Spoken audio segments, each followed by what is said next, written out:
Good evening and welcome to the program, The Desk on Global Television. Time for us to look at issues from the global perspective and down to the national level as we look at issues making the rounds across the globe and in the African continent, most especially Nigeria, where we are reaching you live from the nation's capital, Abuja. My name is Anthony Momodi. Welcome to today's episode. It promises to be interesting as we look at issues concerning the Azerbaijan air crash, where the president has demanded an apology from Vladimir Putin, the president of Russia. And also we'll be looking at other issues making the rounds. The death of the former president of the United States of America in the person of Jimmy Carter, turning 100 and passing on. We'll be looking at the life and times of Jimmy Carter, what it's meant to the American people and the global community. We'll be also be looking at other issues across board. We'll be looking at Dere Fatim, who has declared he's ready for war against the affair Babalola. So it means we're in for a very interesting times in the judiciary. Maybe this is what the judiciary needs to clean up the rot in the judiciary. So we'll be looking at that and other issues making the rounds across board.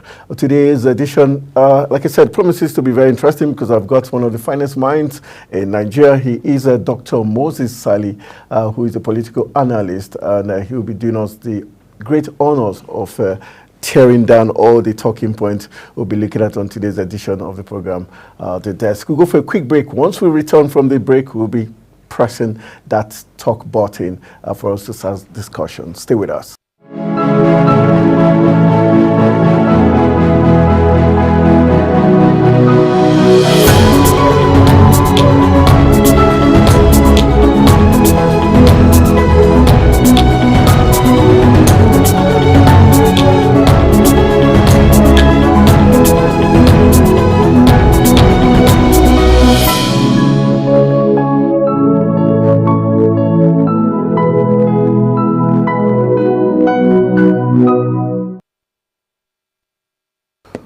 All right, welcome back from that break. Like I said, we had a very interesting discourse we'll be looking at on today's edition of the program, The Desk. And I've got my guest who is seated right here in the live studios, Dr. Moses Sali. Thank you for making it to the studios.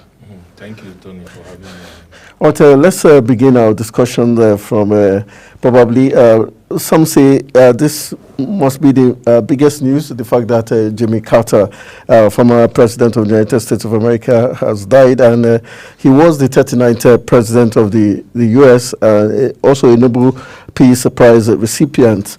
Looking at the fact that it's long we've even heard of a president winning the Nobel Prize Peace Award, that should be an inkling to the man Jimmy Carter. Yeah, well, Jimmy Carter is the oldest American president to have lived up to 100 years before his death. And he was the president of the United States of America from 1978. Within that period, the crisis in the Middle East, especially Israel and Palestine, he was deeply involved in it. He facilitated the Camp David Accord of 1978. Making that Camp David a historic place. Which actually gave him that Nobel Peace Award. So, he has contributed his quota to world peace and development. And when he left office, he created an organization called the Carter Center, which also, go into health provision and all that across the world. And Nigeria is a great beneficiary of that center in terms of, vaccines and other health assistance that that center has been providing for the country. And beyond that, Jimmy Carter is a friend of Nigeria. When you say he's a friend of Nigeria? Yes, he's a friend of Nigeria, especially as at the time he visited the country. President Olusegun Obasanjo was head of state then, after the death of Murtala Mohammed. So he was received by General Obasanjo. And When General Obasanjo midwifed the return to democratic rule in 1979, he was really impressed by that.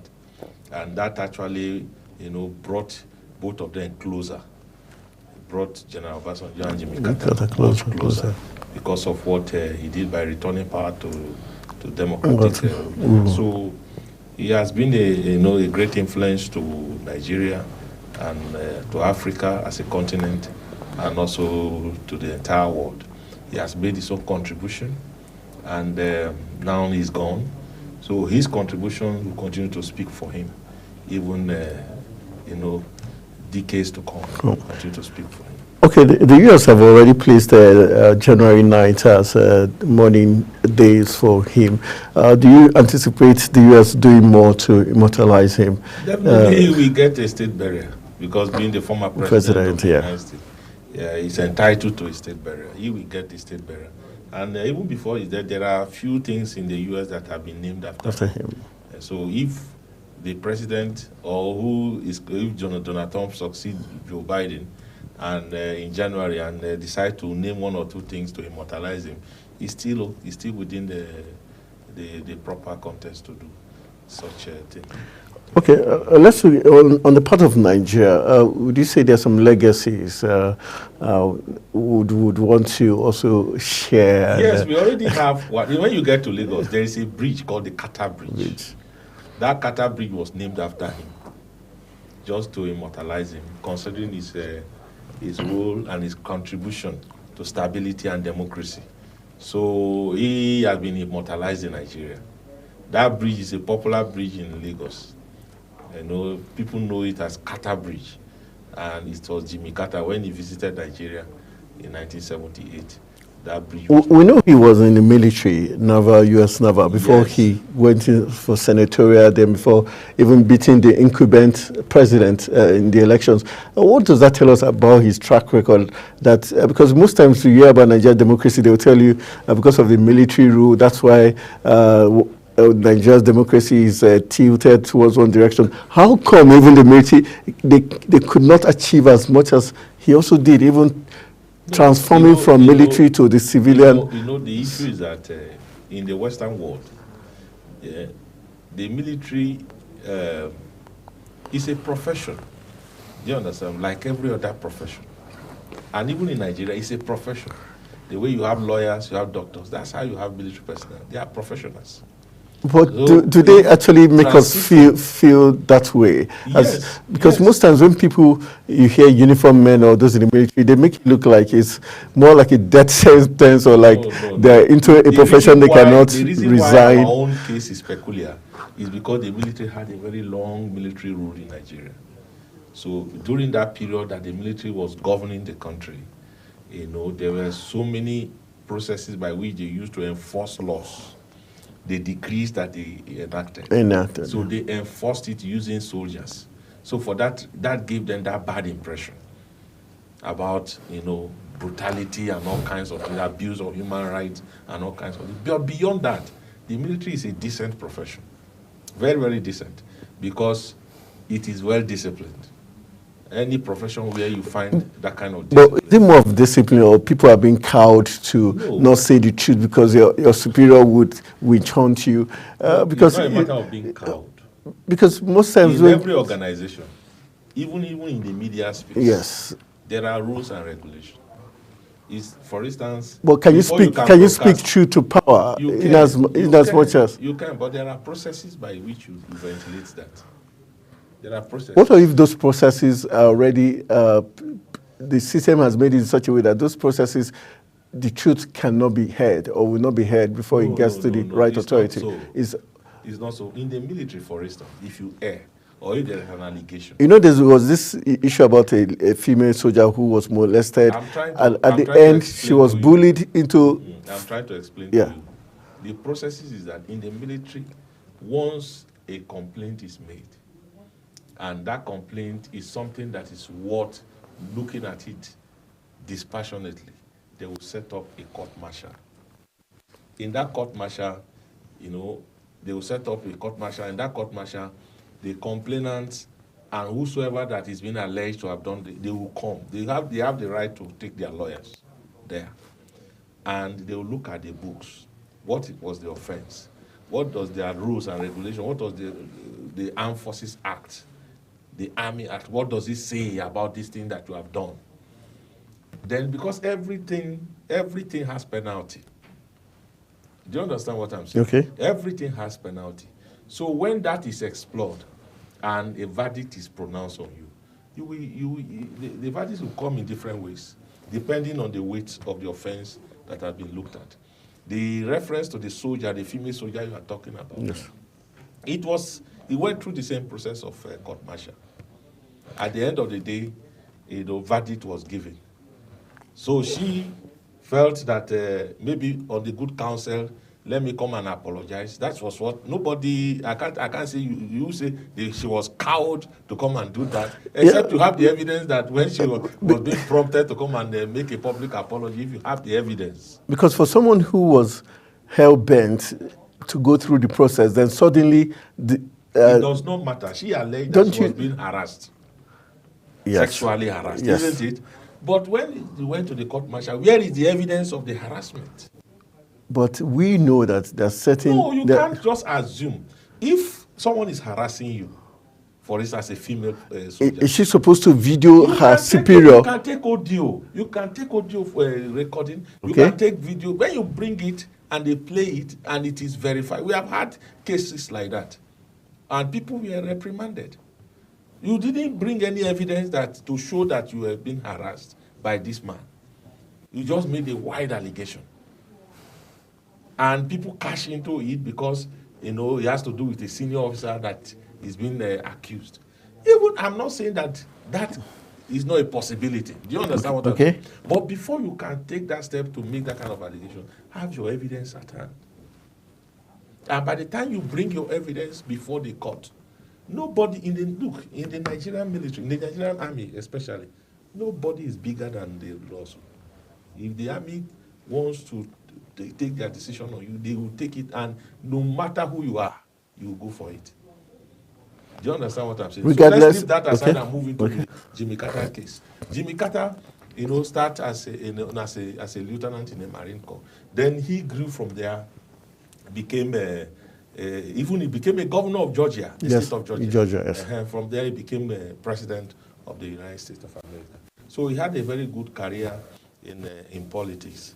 And after office, he went into humanitarian activities, providing healthcare and all kind of help to help, especially in third world countries, which is very, very good, very good effort from him.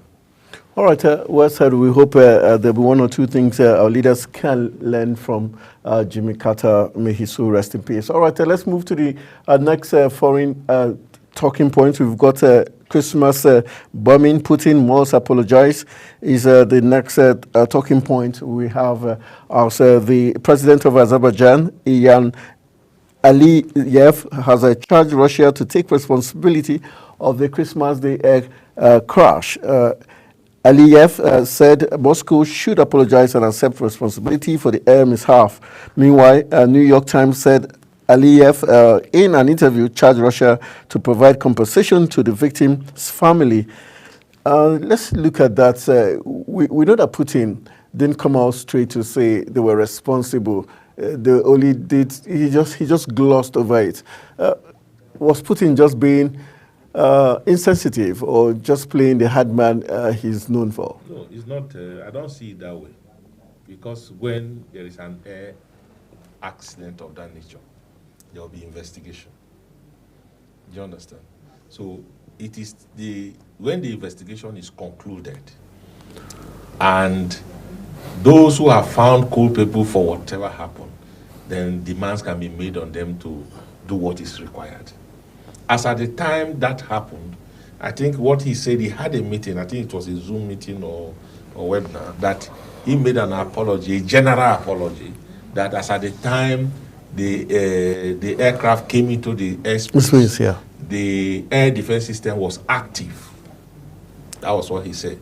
He said the air defense system as at that time was very active when that aircraft came into the Russian space. So at this time they couldn't differentiate a commercial aircraft from a fighter jet? The differentiation is the communication with the pilot.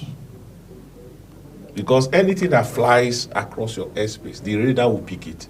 Yeah, but whether it's a drone, but their sizes, their whether it's a drone, whether it's an aircraft, whether it's this, even if it's an aircraft, you are aware it's a passenger aircraft. Okay. If before you fly into the airspace of any country, you must take that clearance. You know, that was the discussion we had last week when we were talking about. Yes, you must take the clearance. You can't just fly in. And you take that clearance. I can't explain what actually transpired between the pilots and the tower there. Those who regulate the airspace in Russia.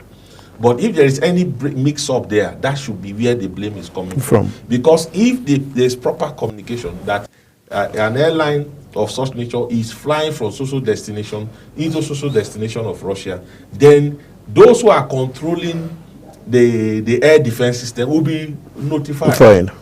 Do you understand what I'm saying? So I don't know what transpired there.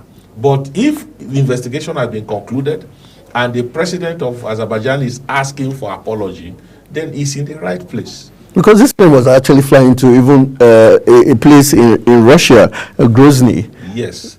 He was flying to Grozny. In fact, he has already entered the airspace of Grozny. So then those passengers that are still alive, that survived the crash, said that they heard several bangs on the body of the aircraft. You know, as if it was shot. The aircraft was shot. So then from there, the pilot now tried to look for where it's safe for them to have an emergency landing. That was why they landed in that open space where they crashed.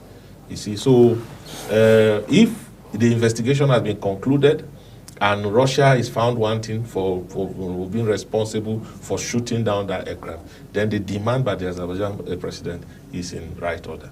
He has to ask him for apology and also what is required. He said he's asking for compensation of the families. Yes, do you think Russia would be willing to do that? Of course, if Russia is accept, you know, there's one reason to say you are the one that did it, they are the one to accept that we did it. Do you understand? If Russia accepts responsibility, then they have to do what? They have to compensate every passenger, even the airline. They have to compensate them so that there will be peace. And I don't think Azerbaijan have any frosty relationship. Yeah, but even the president, Aliyev, has said if Russia does not apologize, does not take responsibility, does not compensate the families, it's going to strain the relationship of both nations. Would that be of good to Russia, knowing that Russia is still trying to, you know, gather those states that pulled out of the USSR? No, it's not going to. I don't see that as a major, that is going to bring about a major diplomatic. Because Azerbaijan is not a big country. It's not a matter of being big.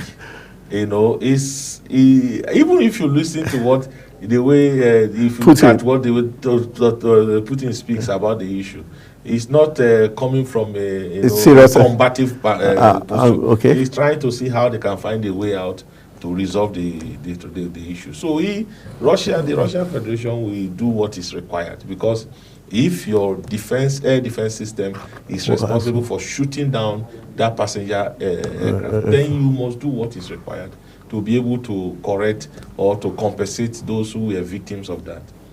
So I think that's the right thing to do. All right, so let's come back to Nigeria. We'll take one talking point before we go for a quick break. Let's look at the defamation row as Farotimi dares Afe Babalola. That's the next talking point we'll be looking at. Let's look at Dele Farotimi has come out now to say he's ready to go the whole hog with Afe Babalola. Last week you did mention the fact that it will be very risky if Afe Babalola allowed this to snowball into going to the courts, because more things might unearth. Do you think probably Dele Farotimi had made his own consultations and he's ready and he's cocksure for his evidence? The reason why I'm a little bit frightened about this case is because Dele Farotimi is a lawyer and he knows what it means to make an allegation and also to have your evidence to back it up. The burden of proof is on him. Yes, he has that. So for him to come out and still be talking tough the way he is saying, that guy has something. That guy has something. And if they allow him to unfold what he has, it's going to be damaging not only to Afeba Babalola, but the entire Nigerian judicial system. It will be a damaging. But wouldn't that be what is needed by the judiciary to clean the mess in that industry? Yes or no?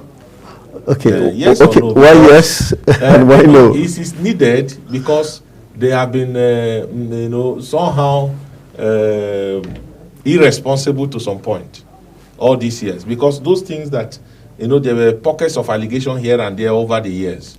And they refuse to, do what is required. They refuse to do the needful. Now someone has taken a bold step to even put it in a book that we know generations will read after. So you can see. So is it now that you want to take the necessary step to do what is right, when it's already a major issue, a major talking point in the country? And the no aspect is that, how things are done in Nigeria. They may allow him to exhaust himself, pursue the case even to the Supreme Court, and at the end of the day, when they give their judgment, it ends there. Does the judgment will not be in his favor? It does not. It doesn't matter whether it's in his favor or not. But wouldn't it matter at that point if it's to his favor? The death in the judiciary will be exposed, and probably that will make it's already exposed. If you are talking of exposure, by the virtue of his book, it's already exposed, because he cited a particular case, involving Afeba Babalola and even himself. And the other day I was trying to tell you, what entails about that case, and you see clearly. It was obvious because we were talking about 500 plots, and suddenly at the end 10. So there's no correlation. There's no correlation. So what happens to over 500 hectares of land? That has gone through a channel. You never know how the distribution was done. Okay, so more persons will be indicted. By the time he begins to bring out the evidences that he has in that case, it will be alarming. It will be alarming. But if that leads to stimulation of the civil society to rise up against the Nigerian judiciary, to be able to reform and be able to deliver justice, then that is fine. But can that happen if justice is not delivered in that particular case? Because you talked about the ruling might be in his favor or not. If it's not in his favor, then doesn't that tell us that judiciary is not ready to change from its bad ways? So it's not likely. You see, the issue is that a social activist of that caliber, the best they can do is to stimulate the consciousness of citizens on an issue. Sure. It is the collective will of citizens that change that kind of thing. Like, for instance, when he was taken into custody, there was, citizens across the country, rose up in his favor. And that was why he was, if not, they would have kept him in that place even up to next year. And said they are still investigating. What are you investigating? It's a book. You pick the book, that's all. You don't even need to go far.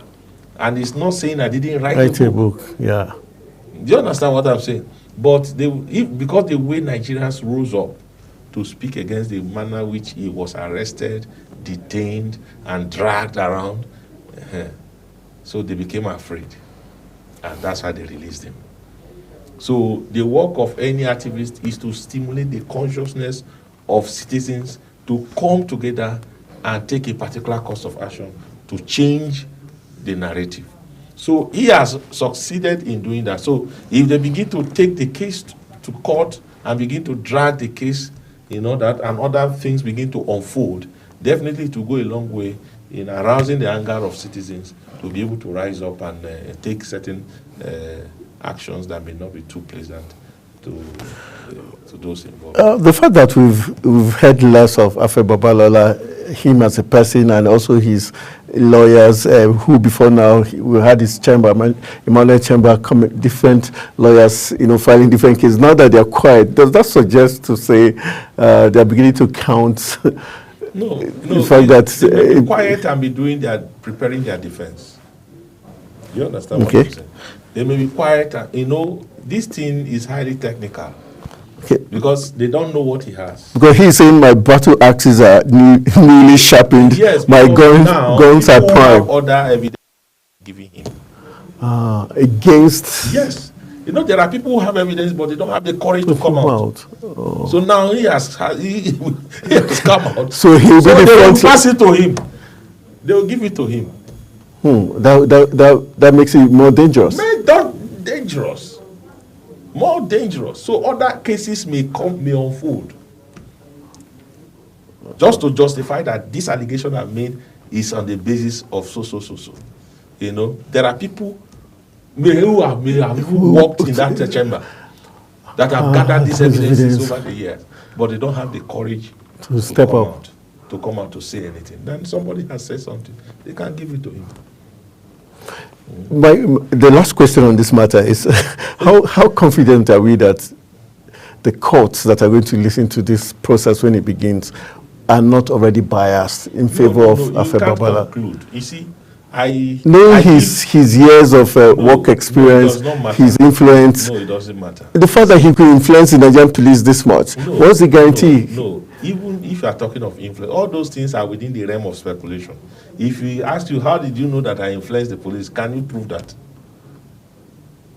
So the police was just playing to the gallery? The police may tell you they are doing their job because somebody wrote a petition. Do you understand what I'm saying? So what we are trying to say is that now the prosecution will begin. And the weight of prosecution is on the evidence. If someone say you stole it, someone stole your phone. And you say, okay, you stole my phone. And the person say, I did not steal your phone. How did you know I stole your phone? Where's the evidence? Where's the evidence that I stole your phone? Do you understand me? Maybe you need to rely on the CCTV in this place to bring the digital evidence to show when he was taking the phone from you or from the text. Do you understand what I'm saying? So if you have such thing, no court will say this evidence that you have brought before me is not right. So therefore we cannot give. The best they can do is to continue to adjourn, and while they work on the parties to resolve the case out of court. Do you understand what I'm saying? So now that he has come out to say that he is fully ready to go the all hog, so let's see how things unfold. All right, let's we'll also go for a quick break, and when we come back, we'll see how things will unfold as we also take a look at this practically one of the last episodes for 2024. We also will take a look at the year 2024, some of the highlights of this year as we look at issues making the rounds. Stay with us.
right, welcome back from that break. You're still watching The Desk on Global Television. I've got my guest in the studio, Dr. Moses Sali, who is a political scientist and also helping us look at issues from very deep and unbiased perspective.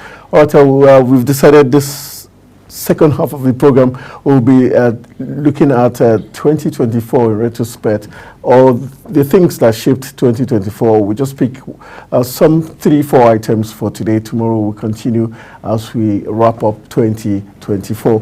Let's look at things that shaped 2024. One of the big issues aside the subsidy removal after almost 12, let's say, was that 8 months plus, they had this cabinet reshuffle. People expected certain ministers to be gone, which didn't happen. Why some were redeployed rather than taking them away completely. They were redeployed to other ministries and parastatals. For you, do you think the president was spot on in the changes he made?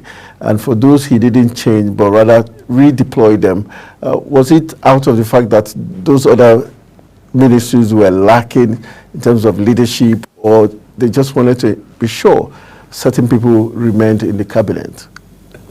Well, for you to be a minister, it's a political appointment. And so does that mean it doesn't necessarily have to do with your credibility or your capacity or your skill set? There are certain interests that brought you on. Okay. And those interests can keep you as long as how relevant they are to the government. And some of them, the way they conducted themselves, actually, they were not sensitive enough to know that what the course of action or the courses of action that they have taken in the course of overseeing that ministry. Can we go zero it down to the humanitarian ministry where Uju Kennedy probably was one of the victims of her actions? Women Affairs. Yes. Was she one of those who did not take into consideration that it was a political appointment and there were certain measures or certain things expected of her? Actually, the problem she had has to do with the staff of her ministry. Because I can remember when that change was made, there was serious jubilation right in her office. The staff and the public and the civil servants working there, they were all jubilating. That she was removed? Yes, that she was removed. I think the video is there in the internet showing how happy they were with for her removal. That shows that there is a leadership gap. She was dictatorial. The style by which you use in leading people is very, very important. There are many ways by which you can reach your goal. If you take a style that is somehow autocratic or dictatorial, or that is not inclusive enough, you are likely to have that kinds of reaction from people. So it is from her removal that I saw people jubilating, very, very happy that she was removed. And again, the second person has to do with the former minister for education, Tahiru, Professor Tahiru. So you see that Tahiru's performance was not below average if you put him on a scale. What actually affected Tahiru was two major policies that he pursued. Number one, pegging the age for entry to the university at 18. It wasn't, many parents were not comfortable with that. It was like taking us backwards. Thank you. Many parents were never comfortable with that, and there was an open resistance to that policy. But he continues to push it. Especially when you have a president that is from a region where you have most of the awards going into university lower than 18. You know that that kind of policy was he not thinking outside the box? That is why I said that they were not aware of their environment. If that kind of policy is brought forward during Buhari's administration, perhaps they would have adopted it. Because of the peculiarity of the northern region. I say perhaps, because even though there will be agitation, but because the president is the president, he might, depending on how the minister convinces him, he might adopt it. But this one, you have a president from a region, the southwest, where you find someone 16 is already in the university. You find they are in numbers. they won't be able to accept such policy from you. That is number one. Then number two, he pursued another policy of those who obtain degree certificate from universities, mushroom universities from Benin Republic, Togo, and the rest, who are already working in government parastatals and all that they should be removed. These two major policies, what broke the camel's back for him and got him out. What of the fact that he was not also forthcoming when he had to do with trying to resolve the ASU issues with the federal government? We didn't see him try to ASU's case, you won't blame him for that. Because ASU's case, ASU's problem with the federal government predates his emergence. Obviously, but he wasn't at the forefront of trying to... No, you won't say he wasn't at the forefront. You won't say that. Yeah, because even Tahir was much better than his predecessor when it comes to dealing with ASU. His predecessor, number one, he wasn't an academic. Number two, he felt that ASUs were noisemakers. Number three, schools were short for many months. He didn't even care. Was that Dr. Chris Ngige? Not Ngige. Adamu. So you can see that. But Tahir was able to, he knows the importance, he has been a former member of ASU, he knows what it is. So he was able to rally around to resolve some of the things, especially the UTAS and the IVS issue. He was able to resolve that, and other issues that were on the table. I think the other one has to do with the salaries and allowances that were not paid during the strike period. So he did his best in that regard. But actually what affected him, he didn't look at his environment to know that these two issues I said, because the other one that has to do with those who obtain certificates from these universities, most of them come from the north. Most of them, in fact, there was a report, there was a committee that investigated that. Yes. In fact, some of the report that comes from, I saw that states like Boronu, Yobe, and all those, these people are from there. Do you understand me? So they were not comfortable with that. So, and you can see that the moment the person that succeeded in came, he reversed it completely to tell you that this is the problem. Do you understand me? Oh boy. Okay, let's move into we have two issues, the cabinet reshuffle and the media chat. Cabinet reshuffle, that's which minister would you say you thought would have given way but they didn't really give way? We had a lot of people give kudos to the Minister of Interior, Olubunmi Tunji, but I felt yes, he did well once he came in. There was this buzz about restructuring the correctional services, the e-passport and all that, but that dent on the Edu's case. Yes. For me, I felt it was not completely trashed out. He was let go off the hook. Would you say has he maintained that momentum? You see that he has added clearly. You give it to him. He has added value to Nigeria, to what he meant there, by helping to digitalize, which is the way forward. True. Nigeria has one of the worst porous borders in the world. That is why people just come in, and the reason why we are having the alarming insecurity in the country is because our borders are open. Both the legal entry point and the illegal entry points are so many. And we don't have sufficient men that can police these borders. So what do? You have to rely on technology. If you rely on technology, they will cover those spaces for you. Then the people you have, you can be able to deploy them to make a quick intervention. But don't you think this technology we're talking about, we had it almost 6+ years ago, once we put that satellite in the orbit? That was one of the reasons they convinced Nigerians that we needed it, because it was going to be used for security check, data. That one is ongoing now. That one is that what you are saying. I understand what you are saying. It's ongoing. But what we are talking about you know, there are cameras that you can put around your borders that can, you know, like he has be able to build a very strong, formidable command and control center that feeds from all these cameras come so that they can be able to see. So when they see things that, you know, see people crossing and they don't really have the capacity to, they can be able to liaise with other agencies of government, maybe with the military, with the police or others, to go there and be able to arrest the situation. And also, you know, the kind of sanity that he has brought to the administration of passports. It used to be a very terrible thing to obtain a passport in Nigeria.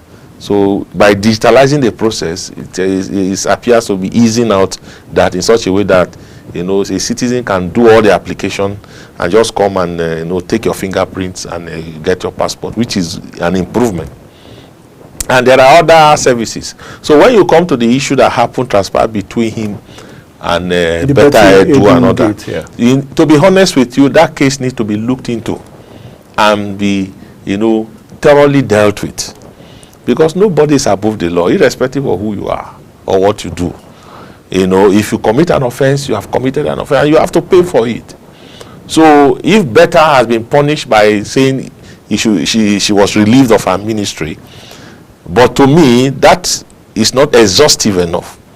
Because relieving someone on her own part, yes, you've not said yes, or not guilty. You have not exhausted the process. So that case should be looked into and thoroughly investigated.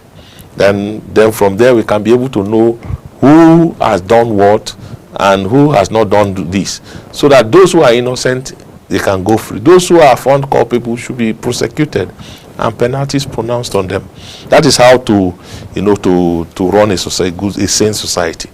Done with that, there are other ministers within this period that have shown signs of good performance, you know, and we can, you know, identify them. All right. You know, like the minister for FCT, you know, politically, I don't believe in his political ideology, but in terms of performance, especially the roles in FCT, there is great improvement. What he has done in 1 year, his predecessor in 8 years couldn't do it. What he has achieved in 1 year, considering the road infrastructure in FCT, in the city center, his predecessor for 8 years couldn't do that. Was it because they didn't get the support of the presidency as well? Much as you know, there are other this predecessor has some bureaucratic bottlenecks. Yeah. For instance, the single treasury account which was operated then. Yes, but this one, I think they exited him, so he generate and spend, and also had access to a lot of funds to be able to use to do those things, which his predecessor didn't have. It was giving that benefit of that. Do you understand? So this one, but you know, I have issue with Nyesom Wike. He appears to be focusing on the city center, but you can see that the city center is already congested. You have to open up the rural areas. There are so many rural areas that their roads are not motorable. You can't access them except your foot or with bike. So go to those places, open them up, so that development can move in.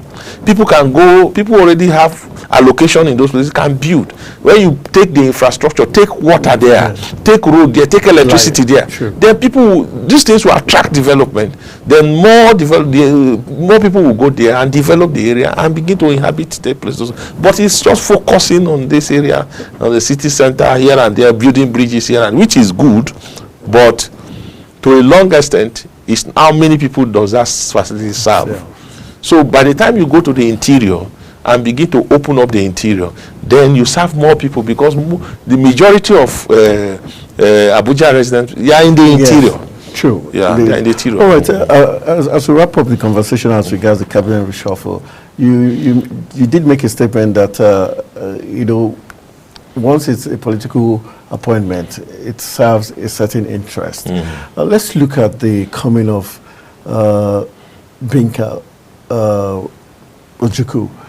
has been put as the Minister of State for Foreign Affairs. Do you think it holds for the interest you raised? Of course, she represents a political interest. She represents a very strong interest. The Southeast. Yes, you know, there was allegation of non-inclusion, especially the Easterners, that they have minimal. Also, a direct replacement for Uju Kennedy, because she's also from the Southeast. She is. But you know, what I'm trying to say is that the Ministry of Foreign Affairs is not as same as the Ministry of Women Affairs. True. Do you understand me? So, and again, if you look at her pedigree, she was an ambassador. So that was, she has worked in that environment. Been an ambassador to, I think, Spain or Portugal, one of these European countries. Yes. So she was an ambassador, so she understands diplomacy. She understands international conversations and all that. So, you know, giving her that office, there's no issue about that. But, you know, she also represents a strong interest. And she made bold to say that Nnamdi Kanu will be released. She said that several times, and we're still. You know, when you said it that time, I gave you a deeper analysis of the things that I entail with the release of Nnamdi Kanu. Yeah. You know, it's good to say that this is what the government is thinking about. Yeah. It's good to tell the public that this is the direction the government is thinking about. But before that will happen, there are certain things that you must get. The government, the president is a political leader. He's serving his first term. Is interested in running for the second term. And you have, in the last election, you had somebody from that geopolitical zone who stood against him. Peter Obi. Yes. Okay. So, so that, well, the implication is that if Peter Obi also, you know, have the chance to stand in the next election, definitely you have the support base will go to him. Okay. So what do I extract from there? What do I extract from there is on the table. So it is the discussion that they are having right now. By the time they wrap up their discussion and they have a consensus, then they can let Nnamdi Kanu go. Because Nnamdi Kanu has political value. He's a person that on his behalf, for how long now they have been running, doing sit-at-home order that every Monday, you know, at times it will take even 2 days, Monday and Tuesday, where they sit at home, and you know how the Southeasterners, you know, how serious they take their business. If they can, you know, sacrifice a day or two because of one person. So it shows the political value that that individual has. So that's the dimension me I'm looking at it. If they are not, they are able to extract, you know, that kinds of commitment that they are looking for, from his release, then they might release him. All right, let's end. I think that's how much time is going to let us take. But I think was there one other area you want to touch? Yes, you see, the issue I wanted to talk about, 2 minutes, yeah. The issue of the tax reform bill, okay. You know, is very topical. And I don't want yes, I don't want people to bring unnecessary sentiment around the conversation. Let's look at it. It's not a regional thing. It's not what does Nigeria stand to gain from that reform bill? You know, the emergence of that bill, what will it alter? What will it straighten up? Because there are agitations across the country for leading to our fiscal federalism and all that. So does the bill, the implication of that bill, does it address some of this agitation? So look at this thing dispassionately, then we take a decision for the interest of the country. All right, well said. That's how we call it a wrap on today's edition of the program, The Desk. I want to say a big thank you to my guest, another person but Dr. Moses Sali, a political scientist, helping us look at all the talking points this evening and give us very deep, balanced, and insightful analysis of all we had on The Desk. Thank you very much. Thank you for having me. All right, my name is Anthony Momodu saying thank you for joining me on The Desk. Let's do this again tomorrow.